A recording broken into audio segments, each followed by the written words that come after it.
પોરબંદરના ખારવાવાર વિસ્તારમાં 1.5 મહિના પહેલા થયેલ બાઇક ચોરી મામલે પોલીસે બુટલેગરને ઝડપી લઈ વધુ તપાસ હાથ ધરી છે. પોરબંદરના ભોજેશ્વર પ્લોટમાં મામાદેવના મંદિર સામે રહેતા વિમલ રતિલાલ લાખાણી ઉંમર વર્ષ 49 એ 2 દિવસ પૂર્વે કીર્તિ મંદિર પોલીસ મથકમાં ફરિયાદ નોંધાવી જણાવ્યું હતું કે ગત 3 ડિસેમ્બરના તેણે ખારવાવાડના વાંદરી ચોકમાં સાગર ભુવન પાસે પોતાનું 20,000નું મોટરસાઇકલ પાર્ક કર્યું હતું, જે કોઈએ ચોરી લીધું હતું. પોલીસે ગુન્હો નોંધ્યા બાદ પેટ્રોલિંગમાં હતા ત્યારે કોન્સ્ટેબલ કિશોરભાઈ માલદેભાઈને બાતમી મળી હતી કે એક શખ્સ ચોરાયેલ બાઇક સાથે વીડી પ્લોટ લકડીબંદર 3 રસ્તા પાસેથી.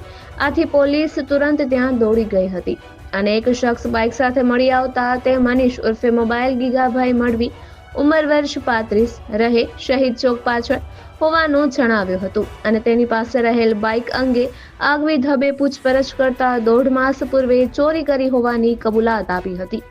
મનીષ સામે અગાઉ પણ બાઇક ચોરી ઉપરાંત પ્રોહિબિશનના અનેક ગુન્હા નોંધાયેલા છે, ત્યારે પોલીસે તેની વધુ પૂછપરછ હાથ ધરી છે. વિપુલ પોપટ, પોરબંદર ટાઈમ્સ.